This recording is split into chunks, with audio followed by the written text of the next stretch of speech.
Crystron cards are starting to move today. I have zero idea what in the world's going on with this, but let's dive into Market Watch.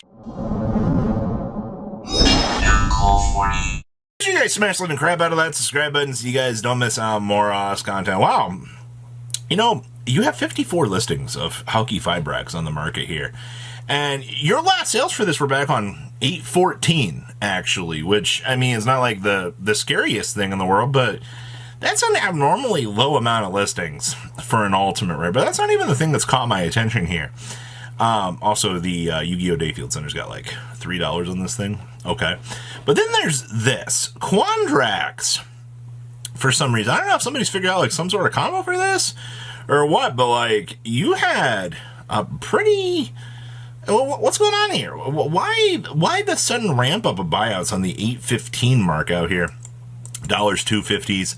Well, anyway, I mean, it's during your battle phase. It's a free power-up synchro jump, sure. And then if synchro summon card is destroyed by battle card effect, you can target a Crystron in your graveyard, except a synchro and special summon it. Yeah, I mean, sure, 29 listings of this. That's very interesting to see. The rest of this, Aquarion Drax, still, $2. That's not too bad. Phoenix, still very cheap. Your Ultra Quandraxes, these are actually pretty cheap too. You have 100 listings of these things right now, and I mean, you had listings... You had a little bit of movements on the 15th, putting us about 30 cents. So that'd be the one I'd probably be looking at right now, wondering what in the world's going on with that. So, yeah, Citri, 122. Old Hulk is also under 100 listings. Rosinix from the 10s, 56 listings. 281 Hulks from Ghosts from the Past, too. Man, this isn't a sad day to see this thing at 30 cents.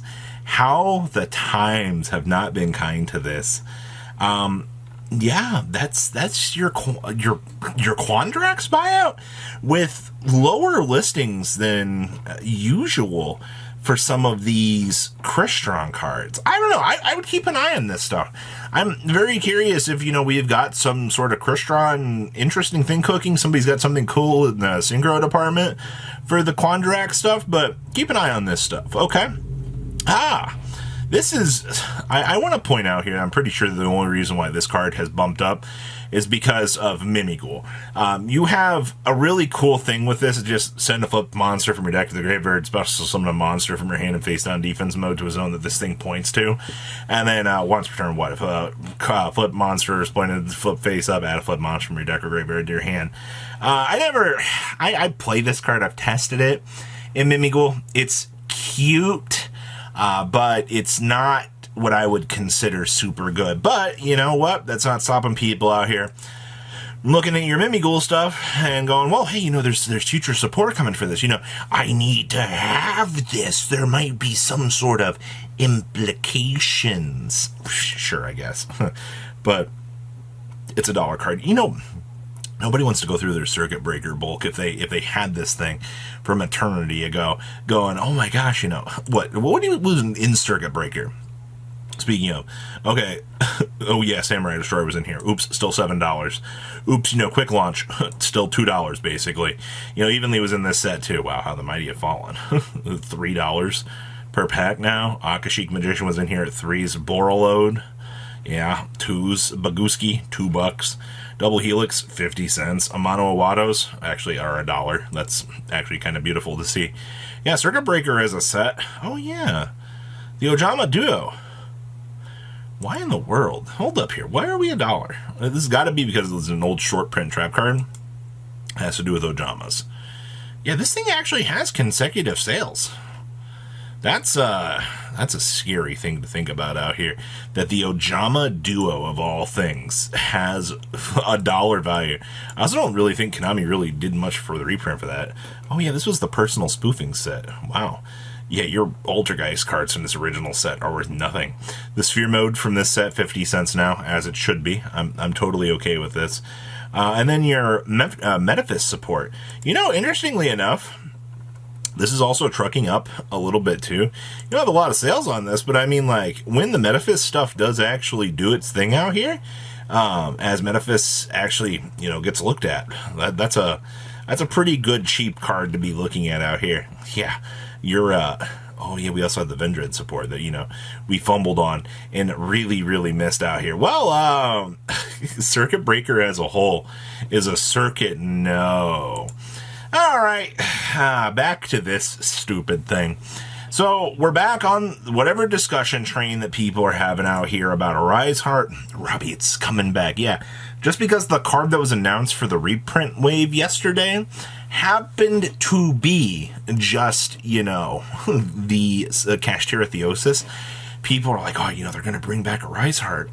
The amount of sales that this has, I mean, 2 just sold for 89s, another one for 90, and another down here. But I mean, like, people are not buying into this, oh my gosh, you know, it's coming back. Or, you know, there was a time you could sell this for $350, which is so crazy to think about, that we have come so far down here for this. But your lowest listings right now, 90, 92, 96, and then you jump up to the 109, up to 110.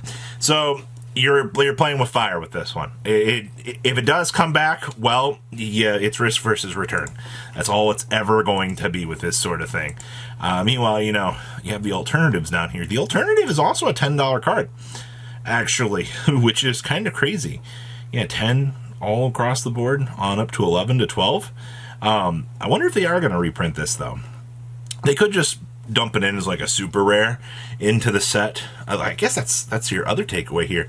You know, like, is Konami going to reprint this since it is a banned card and they had to do something about it?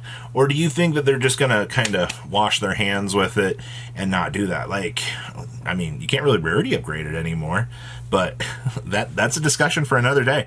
I really wonder. Okay. Oh, so this has been an interesting discussion point out here as well. You know, the side-frame cards never really had what would be deemed like true rarity upgrades by a lot of people. So you've got to think about out here, could Konami reprint these in the Bonanza set and actually give them proper rarity upgrades out here? You're looking at like $70 right now on Gammas. Betas coming in at a nice, well, I mean, if you still believe in beta for whatever reason, these are, what, like $3? I suppose this makes sense for like some sort of movements. Yeah, like $3-ish. Of course, you know, you still have $5 Delta or Gammas.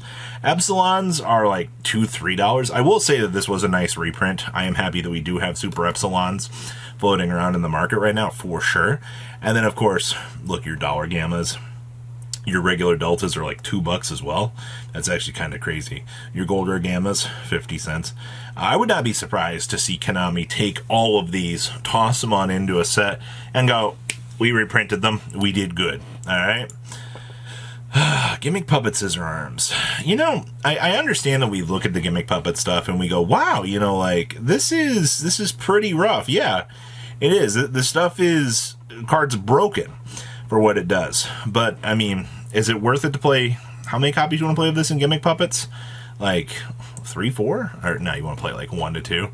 Your Number Hunter set, you know, looking back at this set, Giant Trainer's still like $2. Scissor Arms is now probably your most expensive card next to it. Your Grinder Puppet also got value.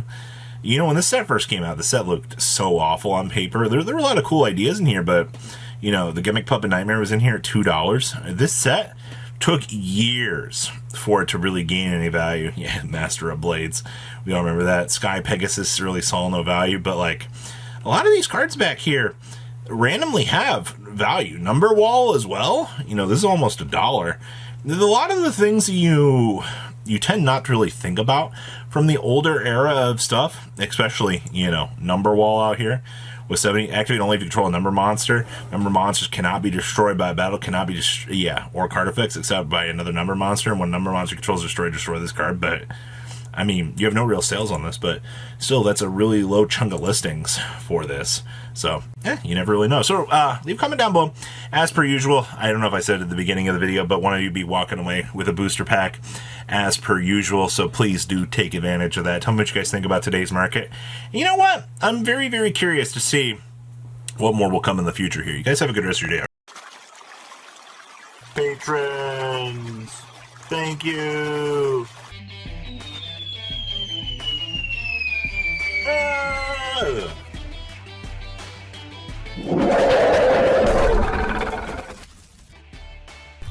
Thank you so much for watching. Check out these other videos.